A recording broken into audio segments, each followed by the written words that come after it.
This is the Lighting Fires podcast, supported by Henley Business School. So what was happening in the business just before we met and you decided that you would like some coaching? So it was a while back, but it was more chaotic without so much purpose. I think it's a question of you get in and you work and you're busy, but we were just doing fine, but it was more confusing, less direction. We were always like, we need to have something that we can call on that is a differential for us. Yeah. Because otherwise we're just going to ban these thoughts around forever and they're not going to do anything. Welcome to the Lighting Fires podcast. I'm Julie Williams, and with a master's degree in coaching and behavioural change, 10 years as an executive coach, and many years in corporate and consultancy organisations, I bring coaching to people that want to light fires, to evolve and change. In this episode, I'll be talking to Joe and Charlie Jones of Refreshing, a financial recruitment company in London. We'll talk about the importance of brand and igniting your business, your purpose and your confidence. The hugely positive impact of creating space and time to work on your role or your business, and essential steps to setting up a business, including some surprising advice about growing a business. I hope you enjoy this episode. So welcome to my podcast, Joe and Charlie Jones. Could you just introduce yourselves, please? Yeah, sure. My name's Joe. My brief background was I have been in sales my whole career post-uni. I was working in a smaller business and then big corporate recruiter until 2013 when we launched Refreshing. And I'm Charlie, the slightly younger brother. My route was very different, coming through PwC and finance. And then I worked in the city for a while before we put our heads together and launched Refreshing, coming from very different backgrounds, but that was kind of the reason we did it. Okay, and maybe you could tell us a bit about what are your strengths that you both bring to the business, because you're very different, but also you have this brilliant brotherly dynamic that makes a difference. I think that's the strength is probably our difference. We did the Myers-Briggs years ago and we came out at completely opposite ends of it as far as where we were personality wise, and it is quite stark like that. So I'm very much more on the kind of extrovert side of sales and going out, and I have no qualms about sitting and having lunch with someone that I've never met before. But there's loads of things that Charlie does in the business that I would hate to do, like all of the sort of contract admin, getting the website set up, doing those types of things. That's not me, whereas that's right up Charlie Street. I mean, if you think of a stereotypical salesperson and a stereotypical accountant, that's really where we're coming from. Yeah. I think we've assimilated well and we do a similar role now, but that really is quite a good example of how extreme ends of the sort of social scale we could be at. Yeah. And I think that's one of the reasons why it works, is that we're not stepping on each other's toes very much. We kind of know our place. We know that Charlie's much more of the sort of organizer, the MD of it, whereas I'm more on the sort of sales side of things and sort of pushing the boundaries a bit, I suppose, and like see where things might be on that front. But yeah, people ask us quite often, like, how do you work with your brother for 13 years? And I think that the main thing is that we just don't have any issues because we're so different. We're not on each other's case. But what I find really interesting about this dynamic of your relationship is that I think it probably does work because you're brothers and you can really say what you think to one another. There's no holds barred, is there? You can be really honest and direct with each other, and there's always a lot of humour, and we have a good laugh when we're together as well, because you've both got a good sense of fun. And I think that is probably a big part, that there is no difficult dynamic there, which can sometimes come with other business partners. Yeah, you've got to keep each other on their toes by pulling them up and joking about stuff. Yeah, you do. But you can't let things, you have to let things go. If you also learn over the years that I know that if I was to say that would wind him up. So you hold back from saying that, but you don't on other things. I'm wondering what you're thinking now. No, you do. Yeah. You just get to know, don't you? And you get used to it, and you make calls on that basis. So I think the other thing as well is you let things go. Like, well, you could have like a difficult conversation about something one day, and the next morning it's like it never happened. Like you don't dwell on stuff. There's no point doing that. And I think it's interesting how you work together on lots of things, but lots of your work is still separate. Yeah. We manage different clients, we have different jobs that we fill. And I think leading into coaching, probably one of the really useful things is actually getting us in the same place, away from what we're doing, and enforcing that to talk about things. We deliberately don't face each other in the office because there's an unnecessary level of intensity when you do that. But then if we need to talk, we just turn around to talk to each other. So I think, exactly as that. I mean, we wanted to get in some coaching because it gives us the opportunity to make sure that we talk each month rather than just get on with stuff. Yeah. And I think it's that classic creating space and time to talk about the business, even on the busiest days and the busiest weeks. It makes you prioritise. Well, we when we try and sell, we'll meet and we'll go through stuff. We turn around, talk, probably 5 minutes max. We found a reason to go back to the computers or pick up the phone. And it's hard. This is an enforced time to do it, when without fail, we come out more motivated because we've talked through things. But normally for us, the main benefit, we'd probably come out with lists of things that we're then focusing on, which we wouldn't have put together if we just cracked on as normal, because you kind of think you're busy, but you don't take that time to prioritize stuff. Yeah, I mean, this is what I felt like I was missing from my previous career, was that what I would always do, I used to manage a big team, and then I would go to the management meeting at the end of each month, and I would go there and come out with an A4 piece of paper with a list of things to do, and then I'll crack on over the month doing them. And what I found when we were doing things together is we were just getting on with stuff. We didn't have that list. We didn't have the list of things to go through to then sort of improve the business or take the business forward and do things like that, which I think massively changed. Yeah. You think you're too busy to take the time out to do it, so you don't do it, and you don't realise the benefit of taking that time. And you do have time for it. You just need it enforced, and you need to sit and give space and talk through things. Yeah, and I remember a few times what I think has been useful is that you said that if there's a moment where you have got a bit of quiet time, you've immediately got a list of actions to go to. You've got your project plan, you know what you want to get on with. It's very straightforward to get on with that. So coming back to the reasons why you came to coaching then, so what was happening in the business just before we met and you decided that you would like some coaching? So it was a while back, but it was more chaotic without so much purpose. I think it's a question of you get in and you work and you're busy, but there are a lot of differences to the business today. From the name of the business we've changed over the time, we've changed the way we employ or not employ people. Our fees have changed, and that's been a way that we stand out. And I think it's constantly given us far more brand identity because we're constantly pulled back to be thinking about that. Before, we were just doing fine, but it was more confusing, less direction. Yeah, I think I can remember what the thing that, and this might have been what triggered it, was that we were always like, we need to have something that we can call on that is a differential for us. Yeah. And we don't just want to be another recruiter, but we couldn't put our fingers on exactly what it was, or how we phrased it, or whatever that might be. And I think that at that point, we kept having that conversation over and over again. And then we thought, well, maybe we actually need someone to help us do that, because otherwise we're just going to ban these thoughts around forever and they're not going to do anything. Yeah. Okay. Thank you. If you're listening to this and you're interested in training as a coach, I can highly recommend the Professional Certificate in Executive Coaching, or even the Masters at Henley Business School. It is the best investment I have made in myself and my business. The course is led by research, so you know it has academic rigour, and the tools and techniques you learn are highly practical.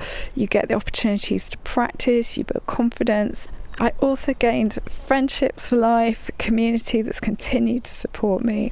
I can highly recommend it. So if you decide to take the plunge and contact Henley about the certificate programme, do mention the Lighting Fires podcast. So let's get into some of the coaching topics and some of the moments that were really useful or shifted things for you. What would you say are kind of standout memories? And I should say that we've been working together since 2018 and we continue to do so, which as a coach is quite unusual, actually. You tend to kind of work with people for a period of time, maybe kind of 6 months, a year, 2 years. But I think your business is constantly evolving, and so it has felt like the right thing to do to continue. Well, we have. We always want to be better and positioned better and work more efficiently and, ultimately make more money. That's what businesses are for. I think the first major thing was the brand and the name change. Yeah. So we're called Refreshing now. We're originally called Orleans House. When we set up, that was a name that it has some local relevance to where we are in London, but it was a name, just for a name that sounds kind of neutral and okay. And we spent quite a while, probably a couple of years, trying to move names. There were restrictions on using Refreshing that we came through, with trademarks and domain names and all this sort of stuff. And then we used these sessions, I think, in those times to clarify what it meant and why refreshing, because it's a bit of an unusual word for a company. But we worked through that, I think, really to decide that refreshing in our industry is being normal and straightforward and honest. And that is our brand. We're very much out there with people. We're very much meeting, phoning people. And I think by taking those sessions to talk through that, I think was probably the first major change and probably the most important. Yeah, one of two, I'd say. Everything was a bit confused. We had a brand that we didn't really like. People couldn't remember it. It didn't have any relevance to anything that we wanted to change. And we also had staff, and nothing against anyone that worked here. They were great people, but it just wasn't right for us. We were not doing what we were skilled at doing because we were constantly helping with the management and training of people. We were working on people that had potential rather than experience, that were ready to go and get us work now. I personally am not someone that particularly likes managing people. I'd done it and I was probably quite badly burned by having quite a big team at one point. And it was just a lot of stress thinking about other people. Whereas what we found is that, well, a couple of things. Firstly, both of those decisions, changing the brand and removing the people to go back down to the two of us, just made everything so much clearer and cleaner. And that in turn released a lot of stress and pressure and allowed us to then concentrate on building the brand whilst having enough time. And actually what we did find was that our capacity was huge compared to what we thought it might be, but doing it together by working on processes and doing certain things. So I think if we hadn't changed the name and if we still had staff, I could go so far as saying we might not even exist anymore. Yeah. Because it was that draining all round, like emotionally, actual day to day. So yeah, those are two really good decisions that we've definitely stand by. The sessions probably gave us enough confidence to do that. Yeah. And I think timing-wise, I think it was not long after we returned to just us that we got a big contract with Ralph Lauren to move their finance team to the UK. About 40 finance positions that we filled in 6 weeks, maybe. That's amazing. With really the bulk of all of that, just ourselves. And we are well capable of doing that and the way we're set up and the people we know. So that was good timing and kind of gave us the confidence after that to just crack on as we are.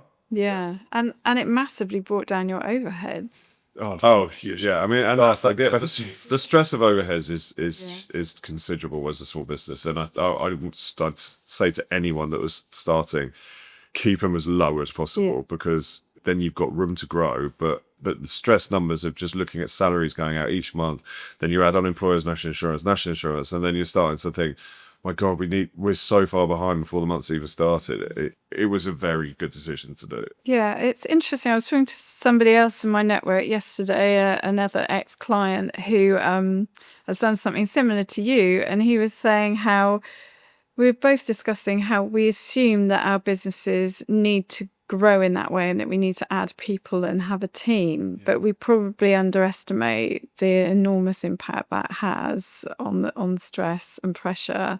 And actually maybe those assumptions aren't really that helpful. So it sounds like... Well, you see some examples of growing business. We went from this headcount to that headcount. And, I really liked everyone that worked here. And there were times it would be great to have more people, but just the day-to-day coaching and instructing and reviewing takes up a lot of time. And our strengths in a small business is ourselves and consulting at senior level in finance. That's what we should be doing. So we definitely benefited from going through that and getting the confidence to do it. And it's helped us think about the future as well, in the sense that we want to work towards the future with the assumption that we're not going to be hiring people. And I think that that's really given us some clarity in how to do that. And we've got some really good plans ahead that involve us taking things to the next level. By not hiring other people, but by combining potentially with people in a certain way. So that's exciting and far more suits us. We don't want to be sitting here with 15 employees and juniors and hierarchies and sales cold calls and stuff. It's not what we're best at. No, because you are refreshing and you do things in your own way. So. Nailed it. Yeah. Are you feeling stuck and need some help moving forwards?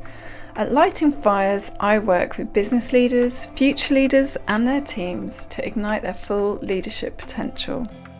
Whether you're a business owner or leading in an organisation, we can work together to create a programme tailored to your priorities. Throughout our coaching together, I see my clients' confidence and capabilities grow as they gain a greater understanding of how they work, learn to make quicker decisions, and develop a vision for their role and a plan on how to get there. Through the challenges and the breakthroughs, you'll have me by your side. Get in touch on LinkedIn or email me, julie@lightingfires.co.uk. Okay, so what more has happened in the coaching that's been useful, or are there moments that you recollect that in the coaching world we call them critical moments where something really shifted or changed, or perhaps there's something that's happened outside of the coaching that's also had a big impact on your business? We did a little bit of time, I think, for a period where we incorporated outside life, which I think was good. I mean, both Charlie and I in this process have moved houses and we've got growing families, and that we needed to put some attention on outside life as well, because there were outside stresses and strains that were getting both of us, I think, at times. And that made a big difference. I think the two we talked about before were the two major ones, but I mean, if you count those as major ones, there's probably been 5 or 6 every month that you would say have made differences. But it's just a case that there have been some that started and stopped, and we've tried KPIs quite a few times, and they've come in and come out, and we're still tweaking them now. But the key thing is, for me, is I want a list in front of me. If I don't have a list in front of me of things to do, I procrastinate, and I think I just spend time thinking about what I might do. Whereas I just want that list. I'm much better off just delivering from a list. Yeah, we've tried a lot of different things over the years, which I think is a good thing, because if you say everything's fine and done, then your kind of ambition's gone. So we've had different initiatives, things we try. With the lists, Joe's quite visual. I'm less so. So we've had countless iterations of boards on the walls, screens, all of that sort of stuff, which works for a time and then maybe not, but that's fine. It's about getting through stuff. And I think coming out of our sessions with that list, whether it's on a wall or a board or on a bit of paper, is just a huge help. I mean, and it takes time to get everything sorted. I mean, we've gone from 1 monitor to 2 monitors. I've now got 3 monitors, and I can't imagine going back from 3. Like, that makes a huge difference for me. Charlie's still on 2, seems to be fine with that. So again, it's a differential. We've tried different softwares, of which we seem to have landed quite well at the minute, we think, on what we're using. We used to have work phones. We don't have them anymore. But it used to be quite plain in here. Now it's like a forest jungle of plants and things if we like, and that helps. Wall of plants. Yeah, we're turning the upstairs part of the office into a gym or a workout zone so that we can make sure that's incorporated in our day. There's been a big focus on processes and becoming more efficient. Definitely. That's felt like quite a long-term piece of work. Yes. That every month it's been incremental changes. And I've also noticed, I think something that really stands out for me with the pair of you is that you have this brilliant positive mental attitude and you're brilliant problem solvers. So no problem ever feels too big or too scary. You're really good at breaking it down. I can definitely say, in support of the work you do, we're always so much more positive after a session. Like Jen, you can tell even from when we first start talking at the beginning compared to the end, definitely. And I know, techniques where how confident you feel about it at the start, and then we look at the scale again at 10. You can see that's a coaching technique, but the number always much higher. How would you feel visualizing how it would be? And we always, we come out with, I've got lists right over there of things we've discussed recently.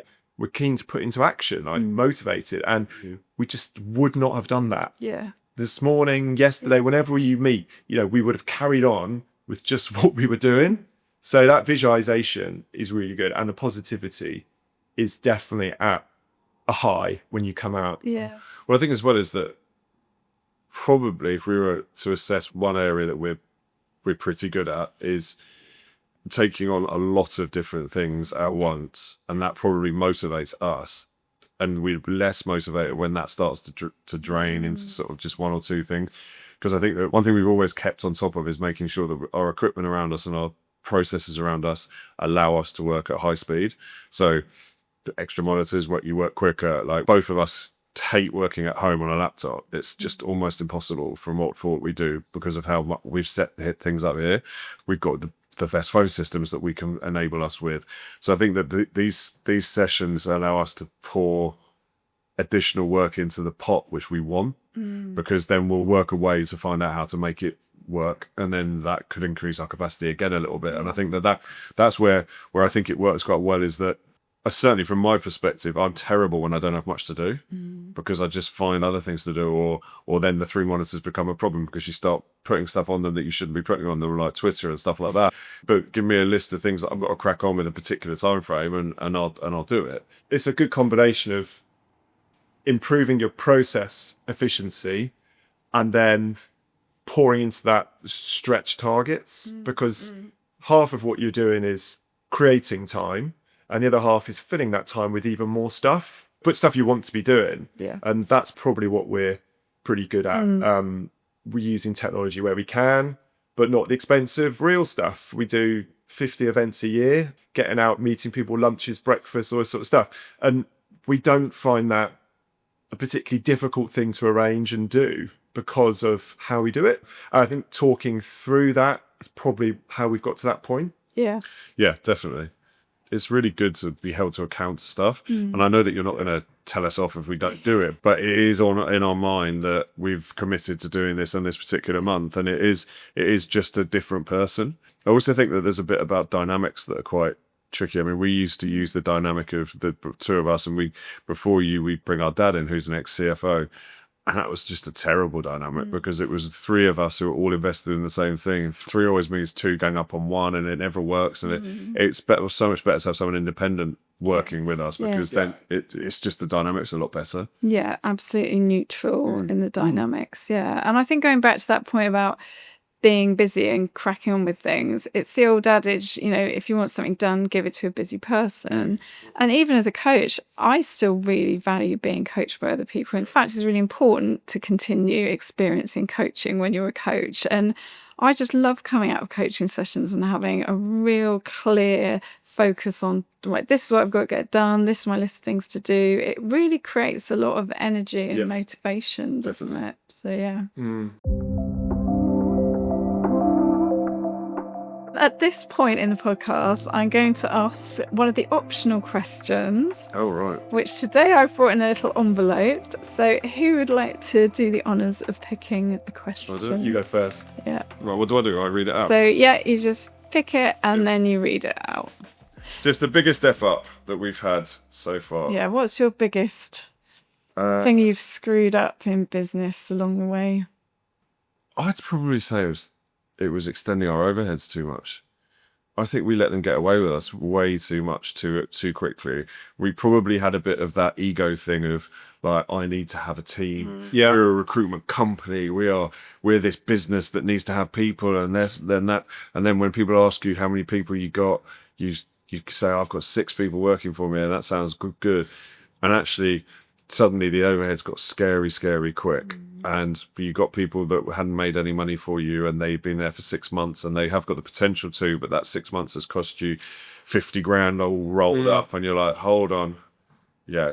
There was also one business mess up where we lost 50 grand on a client because they basically hid from us that they were going under, and held back interim payments, and we had the finance director in there who was being lied to, but we probably let it go a little bit Possibly. too long. I was trying to, is that our fault? Maybe. But yeah, it might not be. I was trying to think of more short-term ones as well. It's quite hard. I mean, the odd, candidate surprises you at the last minute when they pull out or something like that. But that's pretty normal. I don't think we've had a lot of that. I can't really think of anything too major in a split second. Yeah. But yeah, I think that's a good one. Okay. And what would be your advice to somebody setting up a business? Presumably it's keep your costs low. Yeah. Would be a starting point. Yeah, I would say if you don't have someone in the business like Charlie, what I mean by that is contracts, website, legalities, getting stuff set up with the relevant boards, Legal, insurance, anything along those lines. Systems, getting systems set up. I could probably do them. I would hate it. Yeah. I can sell recruitment, and I can go into recruitment, I can do recruitment, as can Charlie. But I can't do the other bits. And if you can't do those other bits, and if you don't want to do them, or if they'll take up all of your time, then you can't set a business up because you cannot make it work. It is so time consuming. You need both. And so if you happen to have both yourself, then great, you can do it. Or you need 2 people that can do it. Or look for external support. Yeah. Just to make sure those boxes are covered. If you go straight out and do what you do without making sure you're set up properly, then that could be a problem. Yeah. And the other advice I would say would be to kind of the opposite as well, to be present, like speak to people, be yourself. Don't say, I'm setting up a business, so I'm at my computer and I'm doing this and I'm emailing, I'm doing that. Go straight out and meet people and talk to people.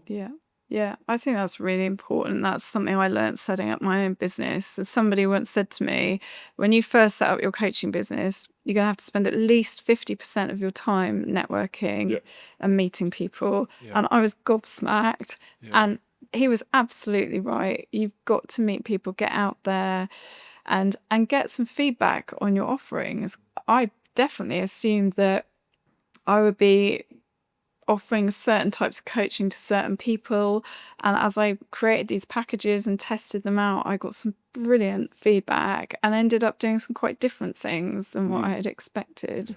I think being constantly very active is so important. I know of agents who've gone out and then they've got a couple of really big clients and they've just sat there and they've let them feed and they fed on them and then they phone me and they'll be like, how's everything going? I'm screwed, I haven't got any work.